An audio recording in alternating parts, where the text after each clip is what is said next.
ಈ ದಿನ ಮೈಸೂರು ಮತ್ತು ಚಾಮರಾಜನಗರ ಒಕ್ಕಲಿಗರ ಸಂಘ ವತಿಯಿಂದ ನಮ್ಮ ಕುಲ ಬಾಂಧವರು ಅತಿ ಹೆಚ್ಚು ರೀತಿಯಲ್ಲಿ ಬೈಕ್ನ ರ್ಯಾಲಿನ ಡಿ.ಕೆ. ಶಿವಕುಮಾರ್ ಅವರು ಮುಖ್ಯಮಂತ್ರಿ ಆಗಬೇಕು ಅಂತೇಳಿ ಸ್ವಾಮೀಜಿಗಳ ನೇತೃತ್ವದಲ್ಲಿ ಇವತ್ತೊಂದು ರ್ಯಾಲಿ ಮಾಡಿದ್ದೀವಿ.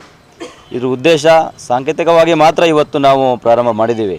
ಕಳೆದ ಒಂದು ದಿನದಿಂದ ಒಂದು ತೀರ್ಮಾನ ಮಾಡಿದಂಥ ಸಂದರ್ಭದಲ್ಲಿ ಒಂದು ಎಚ್ಚರಿಕೆ ಗಂಟೆ ಕೊಡಬೇಕಂತೇಳಿ ಒಕ್ಕಲಿಗರು ಡಿ.ಕೆ. ಶಿವಕುಮಾರ್ ಅವರು ಒಬ್ಬಂಟಿ ಎಲ್ಲ ನಿಮ್ಮ ಜೊತೆ ನಾವು ಒಕ್ಕಲಿಗರು ಕುಲ ಬಾಂಧವರು ಇದ್ದೀವಿ ಅಂತೇಳಿ ಒಂದು ಬೆಂಬಲ ಸೂಚಿಸೋಸ್ಕರ ಇವತ್ತೊಂದು ರ್ಯಾಲಿ ಮಾಡಿದ್ದೀವಿ.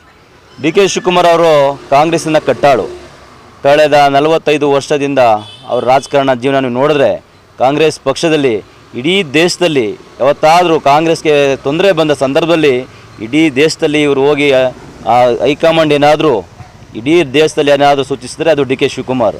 ಡಿ.ಕೆ. ಶಿವಕುಮಾರ್ ಕೇವಲ ಕರ್ನಾಟಕದ ರಾಜ್ಯದ ಕಾಂಗ್ರೆಸ್ ನಾಯಕರಲ್ಲ, ಇಡೀ ದೇಶದ ಕಾಂಗ್ರೆಸ್ ಪಕ್ಷದ ನಾಯಕರು ಕೂಡ. ಇವರು ಕೇರಳ ಆಗ್ಬೋದು, ತೆಲಂಗಾಣ ಆಗ್ಬೋದು, ಬಿಹಾರ್ ಆಗ್ಬೋದು, ಆಂಧ್ರ ಪ್ರದೇಶ ಆಗ್ಬೋದು, ಮಹಾರಾಷ್ಟ್ರ ಆಗ್ಬೋದು, ಒರಿಸ್ಸಾ ಆಗ್ಬೋದು, ಈ ರೀತಿ ನಾನಾ ರಾಜ್ಯಗಳಲ್ಲಿ ಒಂದು ಕಾಂಗ್ರೆಸ್ ಪಕ್ಷಕ್ಕೆ ತೊಂದರೆ ಆದ ಸಂದರ್ಭದಲ್ಲಿ ಇವರು ಹೋಗಿ ಸಾಲ್ವ್ ಮಾಡುವಂಥದ್ದು ಕೆಲಸ ಮಾಡಿದ್ದಾರೆ. ಅದರಿಂದ ನಮ್ಮ ಸ್ನೇಹಿತರು ಹೇಳಿದ್ರು, ಕಳೆದ ಇಡಿ ಮತ್ತು IT ರೈಡ್ ಆದ ಸಂದರ್ಭದಲ್ಲಿ ಅವ್ರಿಗೆ ಆಫರ್ ಕೊಟ್ಟಿತ್ತಂತ. ಅವರು ಕೂಡ ಭಾಳ ಮಾಧ್ಯಮದಲ್ಲಿ ಹೇಳಿದ್ದಾರೆ. ಆದರೆ ಅವರು ಪಕ್ಷದ ನಿಷ್ಠೆ ಪ್ರಾಮಾಣಿಕೆಗೋಸ್ಕರ ಅದನ್ನ ತ್ಯಾಗ ಮಾಡಿ ಅಧಿಕಾರನ ನಮ್ಮ ಪಕ್ಷದಲ್ಲೇ ನಾನು ಪಡಿಬೇಕು, ನಾನು ಕಾಂಗ್ರೆಸ್ ಪಕ್ಷ ನಿಷ್ಠಾವಂತ ಕಾರ್ಯಕರ್ತನಾಗಿರಬೇಕು ಅಂತೇಳಿ ಅದನ್ನೆಲ್ಲ ತ್ಯಜಿಸಿ ಇವತ್ತು ಕಾಂಗ್ರೆಸ್ ಪಕ್ಷನ ಮುನ್ನಡೆಸ್ತಿದ್ದಾರೆ.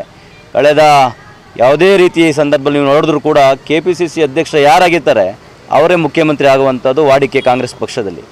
ಆದರೆ ನಮ್ಮ ಒಕ್ಕಲಿಗರು ತ್ಯಾಗಮಯಿಗಳು ಅನ್ನೋದಕ್ಕೆ ಡಿ.ಕೆ. ಶಿವಕುಮಾರ್ ಅವರೂ ಕಾರಣನೇ. ಕಳೆದ ಬಾರಿ ಅತಿ ಹೆಚ್ಚು 136 ಸೀಟ್ ಗೆಲ್ತೀವಿ ಅಂತೇಳಿ ಅವರು ಎಲ್ಲ ನಮ್ಮ ಕ್ಷೇತ್ರದಲ್ಲಿ ನೋಡಿ, ಅಂದರೆ ಅವರು ಏನು ಯಾವ ಆಧಾರದ ಮೇಲೆ ಹೇಳಿದ್ರು ಅಂದರೆ 224 ಕ್ಷೇತ್ರದಲ್ಲಿ ಕೂಡ ಅವರ ಒಂದು ಎಕ್ಸ್ಪೀರಿಯನ್ಸ್ ಮೇಲೆ ಅವರು ಒಂದು ಏನು ಇದು ಮಾಡಿದ್ರು, ಒಂದು ಸಮೀಕ್ಷೆ ಮಾಡಿದ್ರು, ಅದು ಭಾಳ ಪ್ರಬಲಗೆ ಭಾಳ ನಿಗೂಢವಾಗಿ ಮಾಡಿದಂಥದ್ದು. ಅವ್ರು ಭಾಳ ಜನ ಕೇಳ್ತಿರು, ಇಂಥವ್ರಿಗೆ ಹೇಳ್ತಾರೆ. ನಮ್ಮ ಚಾಮರಾಜ ಕ್ಷೇತ್ರದಲ್ಲಿ ಹರೀಶ್ ಗೌಡ್ರಿಗೆ ಇಲ್ಲೊಂದು ಪ್ರಚಾರ ಮಾಡೋ ಸಂದರ್ಭದಲ್ಲಿ ಕುಂಬಾರ ಕಬ್ಬ ಸರ್ಕಲಲ್ಲಿ ಅವ್ರು ಹೇಳಿದ್ರು, ನೀನು ಗೆದ್ದಂಗೆ ಬಿಡು, ನೀನು ಗೆದ್ದೇ ಗೆಲ್ತೀಯ ಅಂತೇಳಿ. ಅಂದರೆ ಪ್ರತಿ ಕ್ಷೇತ್ರದಲ್ಲೂ ಅವರು ಅಷ್ಟು ಒಂದು ಇನ್ವಾಲ್ವ್ಮೆಂಟ್ ಇತ್ತು. ಅದರಿಂದ ಇಂಥ ನಿಷ್ಠಾವಂತ ಕಾಂಗ್ರೆಸ್ಸಿಗೆ ಇವತ್ತು ದಯಮಾಡಿ ಹೇಳ್ತೀವಿ, ನಮ್ಮ ಒಕ್ಕಲಿಗರ ಸಂಘ ಮತ್ತು ಕುಂಬಾರ ಕಬ್ಬಿನ ಗ್ರಾಮಸ್ಥರ ಪರವಾಗಿ ಹೇಳ್ತೀವಿ, ಸಿದ್ದರಾಮಯ್ಯವರೇ ದಯಮಾಡಿ ಡಿ.ಕೆ. ಶಿವಕುಮಾರ್ ಅವರಿಗೆ ನೀವು ಮಾತು ಕೊಟ್ಟಂತೆ ನಡ್ಕೊಳ್ಳಿ.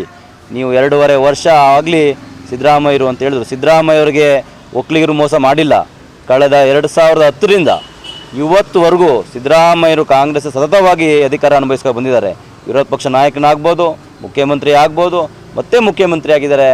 ಅದರ ಸಂದರ್ಭದಲ್ಲಿ ದಯಮಾಡಿ ನಿಮಗೆ ಒಕ್ಕಲಿಗರು ಭಾಳಷ್ಟು ಗೌರವ ಕೊಟ್ಟವ್ರೆ. ದಯಮಾಡಿ ಡಿ.ಕೆ. ಶಿವಕುಮಾರ್ ಅವರಿಗೆ ಯಾವುದೇ ರೀತಿಯ ತೊಂದರೆ ಕೊಡೋದಕ್ಕೆ ಒಳ್ಳೆಯ ರೀತಿಯಲ್ಲಿ ಅವರಿಗೆ ಅವಕಾಶ ಮಾಡಿಕೊಡ್ಬೇಕು.